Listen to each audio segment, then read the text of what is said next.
teacher, and this is my stream about insects and about entomology, science about insects. So join our stream, we can talk about insects, about beetles, wasps, flies, dragonflies, about different insects, phytophagous insects, predaceous insects, parasitic insects, insects which are flying everywhere around. We just caught all the global earth all around. By the way, greetings to people who is joining us on telephone and who is joining us on screen on their home computer. Just we have translation to both lines because some people are scrolling on telephone line, some people just sitting at home, relaxing, drinking Coca-Cola and eating chips, watching computer, and someone who is just entertaining them. So today I am going to entertain you about some phytophagous and parasitic and seed-feeding insects. Today I wanted to go to outside for some field collecting in a cold time. Just, you know, the temperature is now about plus 5 degrees centigrade. Little bit cold for entomological collection. But nevertheless, if you're an entomologist, you know some places where you can collect insects somewhere in secret place, even in a cold time, in cold autumn, or in cold winter, or in a cold spring before wonderful hot summer. And I wanted to go to collect some fruits of ROSA RUGOSA, ROSEHIP. By the way, I have a very big bunch of fruits on one shrub, very big one near my apartment building, the place where I'm collecting ROSEHIP several years. But you know, just now it's autumn time. Sunset is coming very quickly. It became dark. So by the way, so I decided to collect insects. Don't show the place because it's dark, but I will show you these insects inside fruits, and I can tell you about how to collect and why I collected them. So I went to my shrub of ROSA RUGOSA, just ROSEHIP. There are different species of rose. You are living in Tajikistan, Kyrgyzstan, Uzbekistan, Turkmenistan, Kyrgyzia or Kazakhstan. Maybe you have different species of rose, not only ROSA RUGOSA, different wild species. So you can collect different species in India, in Thailand, in Australia, in North America and South America as well. Because rose is a widely spread genus of family Rosaceae. And I collected some of these fruits because they will be still on shrub during the winter and springtime.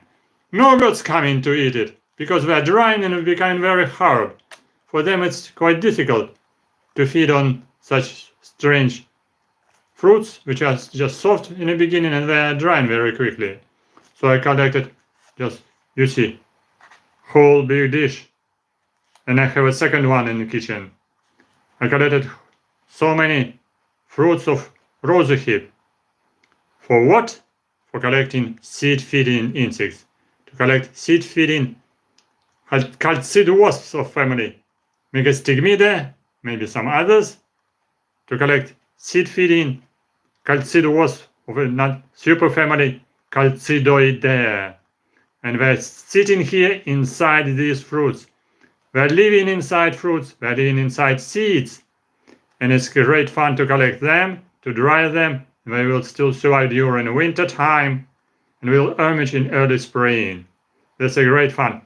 It's possible to put it outside in a cold place, for instance, to cold balcony, to freeze them a little bit, but it's not obviously necessary. Eventually, seed-feeding calcid wasp will emerge in early spring or in late winter. Just put it somewhere in cages, in glasses, like small one, or you use.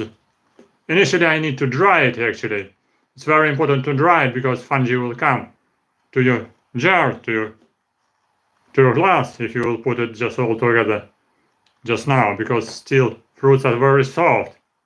but insects, calcid wasps, megastimus genus, were sitting inside fruits, inside seeds, were developing slowly and will emerge in early spring and late winter at home conditions, in laboratory conditions and warm temperature. I have put them already here, for instance, to transparent container. Transparent container quite easy to observe it, so you can take off the lid. You can watch what's going on inside. I take off lid. You can take off some fruits, by the way, or just when it's closed, imaged insects just were crowding here around, and I collected them part by part and separated them dry to some up-and-door dishes, up-and-door tubes, because we were crowding here quite a lot of them. But there are many females were coming and not very few males. I'm interested to search for some males to differentiate some species, because some species have males, some species have no males. It depends from parthenogenetics, some biological features of behavior.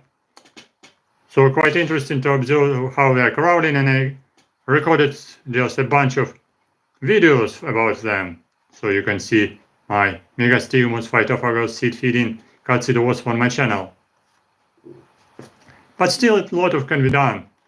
Each new material can give you just a little bit more variation, diversity of insects, diversity in coloration, in size, maybe some males, maybe some females of very special coloration. So colors can be different in different seasons, and you don't know why. So better to collect more material as possible, as much as possible, to collect it, to collect big containers, more containers are coming for collecting. So if I will have opportunity to find it in another place, I have to collect more material. And how to keep it? I can keep it either in these containers for rearing, for this rearing container, or I can put it, all these seeds in, as I showed already before. I can put it to some kind of emergence traps. You can make very easily emergent traps like this one. Here you can put in separate containers, or you can put your seeds like here inside this tissue bag. Tissue bag might be very strong, don't allow insects to escape, and attach here just something after the tomato from a glass jar from kitchen, and attach it with a cord toughly, so all insects gradually and eventually will emerge, maybe winter time, maybe springtime. So and they will come just to the light, to the glass. So you don't need to open tissue bag to just break maybe a little bit insects. All insects, not all insects, but most of insects, majority of them will emerge and they will hatch and will be crowding slowly inside this glass, and you will be very surprised to find first of them maybe in winter, maybe in springtime. It depends from the temperature in your laboratory if it's cold, maybe later. If it is warm, like fortunately now, maybe earlier. So the earlier the better, so you will have first material for mounting, for collecting, for sorting. And here you can put any kind of seeds, like here I put here seeds of Laetitia. I showed you already this in my previous videos, these huge beans. I can try to show you. And close it with cord for sure. For instance, here I put another seed like this one to receive some beetles from these seeds. These seeds of Laetitia, honey locust in English name. And you can find sometimes some holes, emergent holes, and these two species of Megabrochidius are making these holes in spring and autumn time. And there are some parasitoids which are living on larvae and pupae, just bunch with a special group. Even we described in Ukraine, in Kyiv, one new species of Eurytoma glidische from family Eurytomidae. You see, here different small bins, seeds inside this big pod. So this is quite common. In some countries, this species, glidische, is introduced an invasive species, so no beetles inside. But in some countries, latest record was about Bulgaria and about Croatia. This beetle Megaburchidius is spreading everywhere, just gradually hatching new places. So the same. If you put some seeds inside bag and attach it to the emergence last box, last jar, last container, insects which are hatching will come out and will be coming to the light inside this emergence last box to collect. Or you can open these bins, these pots, and watch carefully separately for seeds. But for ROSEHIP it's not necessary to open. Bins you can open and watch inside, because beetles are making just a very big holes in seeds. But for ROSEHIP, for fruits of rose, you don't need to open it. You see, quite a lot. First you need to put it like here to dry them, to dry all these fruits. And wasps, seed-feeding wasps, Megastymus, are sitting inside and waiting for the successful development and then emergence. So they will eventually coming out. And also I can show you some literature. So this is a method of rearing insects from seeds.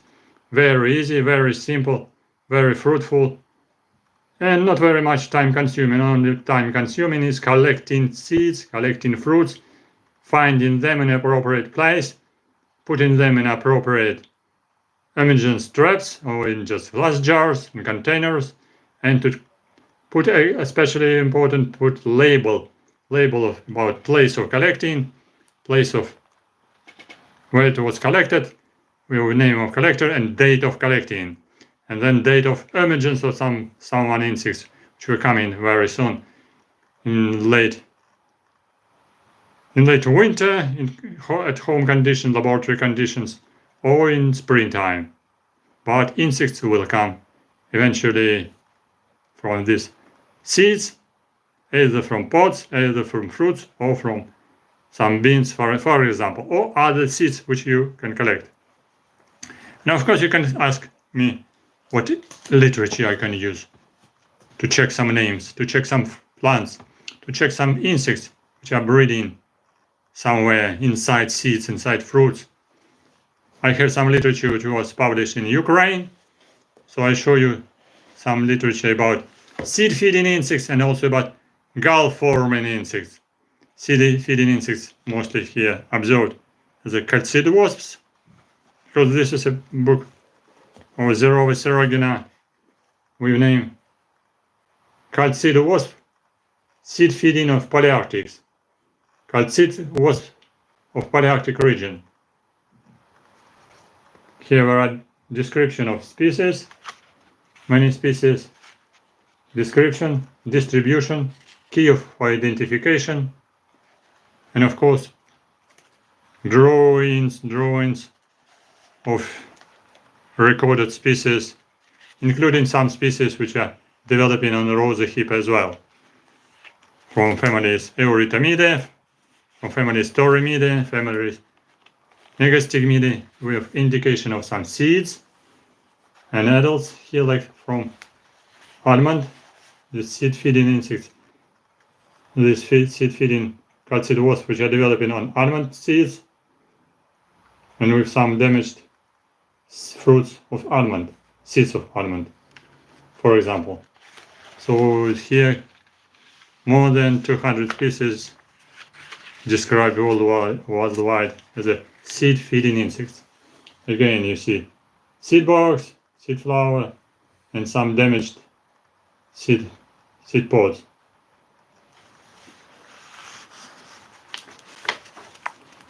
Here, family Eurythmidae. Majority here, family Eurythmidae, because Dr. Zero was specialist on Eurythmidae. And here about development of larvae, pupae, inside seeds, and some details about their development.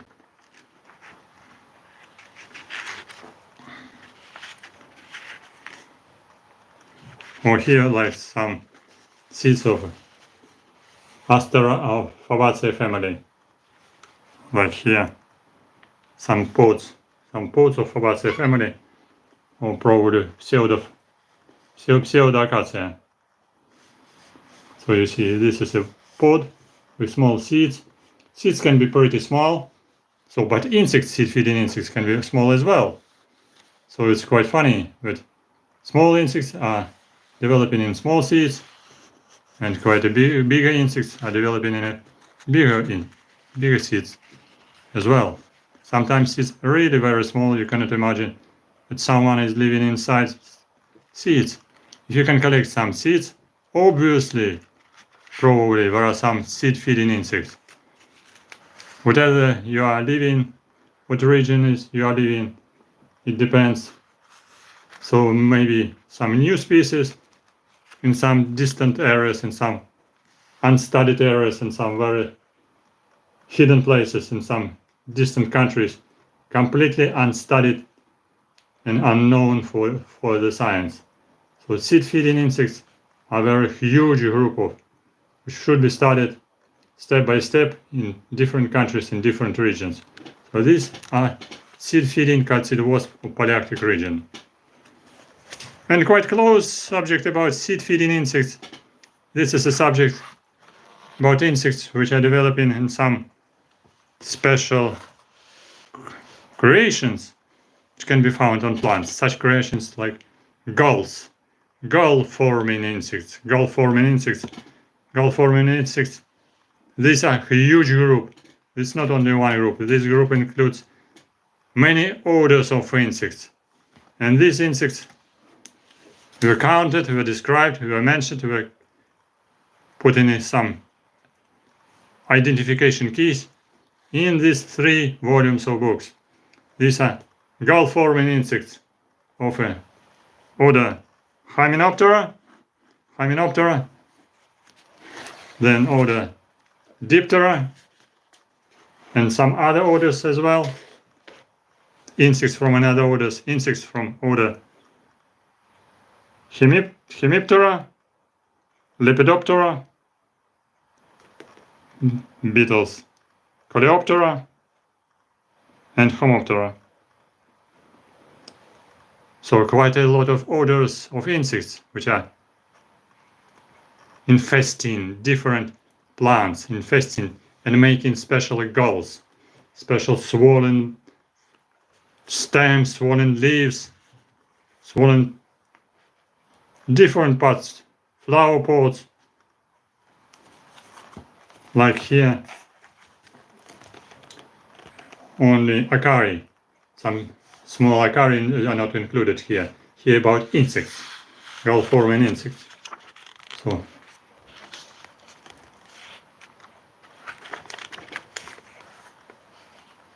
different insects are making galls on leaves, on stems, on branches, on leaves, near flowers, near flower pods, damaging plants, making the deformations. And a huge number of insects are developing inside these galls from different orders.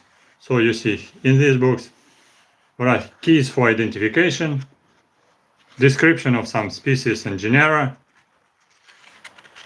keys for identification galls, because sometimes galls quite similar but different. So it's possible to identify not only using adults or larvae of insects, but using also the picture and photos and drawing of different gall-forming insects, because these deformations were also quite different for different genera, different species, different orders of insects. So it can be quite useful for plant protection specialists. I can try to show you some pictures from the volume with Diptera. Here not white, here it was published many years ago, but it was carefully done for many species, for many genera, with indication different photographs for different groups.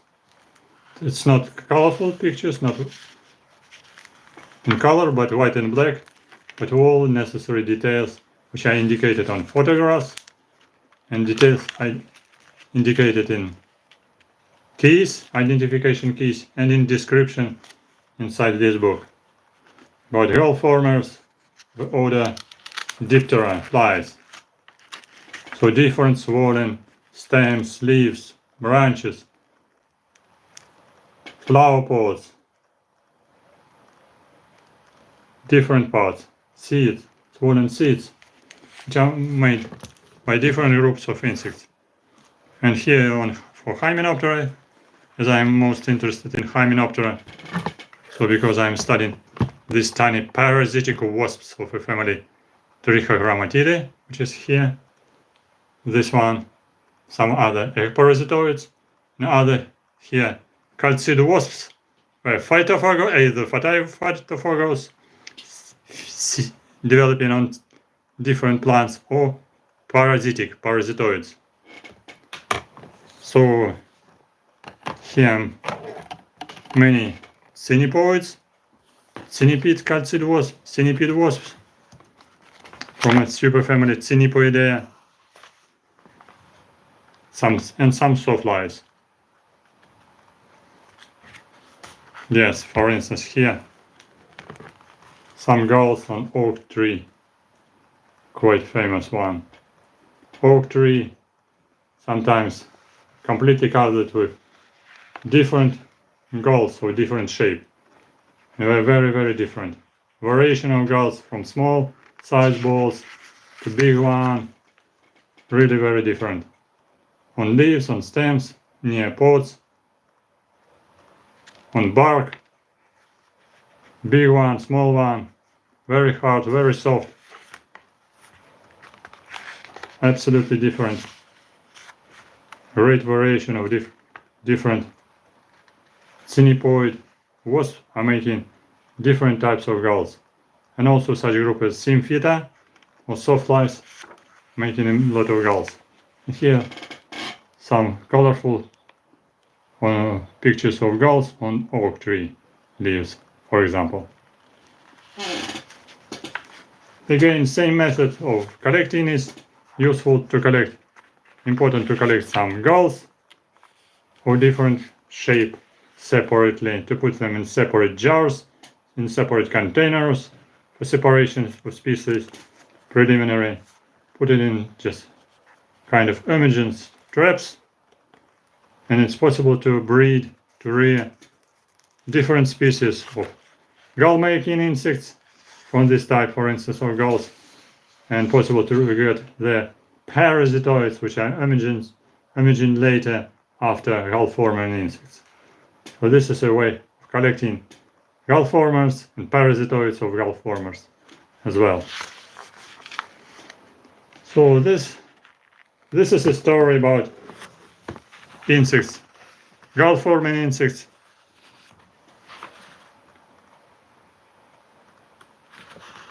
Like here, some swollen pieces of plants on grain, on wheat, and some other grasses.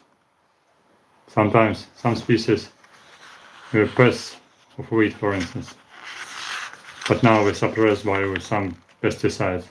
But on wild species of different Gramineaceae species family, many native and natural gall-forming insects are developing. So you see here some small swollen pieces on the stem of grasses.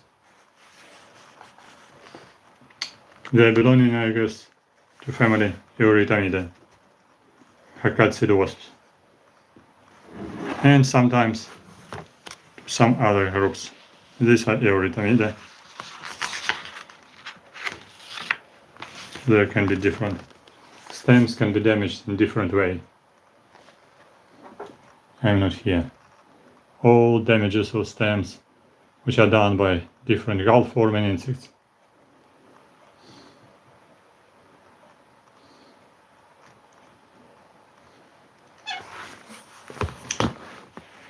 This was a story about seed-feeding insects, some phytophagous insects, and a little bit about parasitoids which are feeding on phytophagous insects like here, catseed wasps, which are very diverse, very widely spread. They are just waiting different phytophagous insects like ctenopoids, flies, beetles, bugs, and others to infest them in the hidden place in their concealed stem, inside leaf, inside the mine, inside the gall. They attack them and they developing inside host or on the host, because they are parasitoids which are indicated here on this poster on background. Thank you for coming to our stream. Thank you for your interest and curiosity. It will be recorded and put on the web. Thank you for interest. Don't forget to subscribe. Don't forget to subscribe if you are coming for your first time after this stream. Welcome to our new streams with collection of insects, or with collection in petri dish with living insects, or with collection of dead insects in entomological collection inside some boxes. We are planning new streams about collection of beetles and butterflies, night moths on this weekend with my friend, colleague of amateur entomologist from Ukraine. So wait for announcement on channel. And second stream I am planning in communication with, and I'm communicating with amateur entomologists from Indonesia. Maybe it will be done, if everything will be all right, also on this weekend, about insects and about some other arthropods and creatures which are living in Indonesia. So it will be insects and arthropods from Indonesia, from tropics of Indonesia. He was enthusiastically supported my idea. I proposed him to show a little bit some collected arthropods in his hands, because he will be walking somewhere in a forest or near the rice field and making some comments what he did collect. If we will have well done connection on Wi-Fi, on a mobile telephone, if connection will be all right, we will have our mutual stream also on this weekend between Ukraine and Indonesia. Hopefully it will be funny, because tropical insects and tropical creatures, different arthropods and not only arthropods, really big sometimes, quite a huge, I say, huge spiders, huge beetles, huge bugs, huge some centipedes, some isopods, quite huge one. And he's showing this insect on his channel. Maybe we will try to show it on mutual stream altogether, half screen or full screen, with these interesting arthropod creatures from Indonesia. So I invite you to check my announcement, to check my channel from time to time, and you will find new stream from Indonesia as well, or from Ukraine about insects in scientific collection and in amateur collection. So thank you for interest, thank you for curiosity. Press like for promotion of video, write your comments. Don't forget to subscribe if you are coming for the first time. Write your questions in any language. You can use Google Translator. And people are not very active today writing chat messages, at least because it's daytime, weekend. It's not a weekend time. Oh, one funny beetle was coming. Nice weevil. Nice weevil was coming. Lovely. Sitting somewhere just on fruits of ROSEHIP. It will go to the jar with some food. Lovely. Lovely one small weevil. Just not hatched, maybe it was hiding somewhere inside fruit, between fruits. Or maybe he was developing on some branches and just hatched because he a worm. So I will show you this weevil later. Thank you for coming. Press like, don't forget. Visit my Patreon page for sponsorship or button for sponsor to join our membership on channel. And don't forget, stand with Ukraine. Support Ukraine. Help Ukraine. Support Ukraine. Join forces of Ukraine to fight for Ukraine. And Ukraine will win. Ukraine forever. Thank you for joining us. Looking forward to see you on our next stream as soon as possible. Good luck. Best greetings from Kyiv, capital of Ukraine.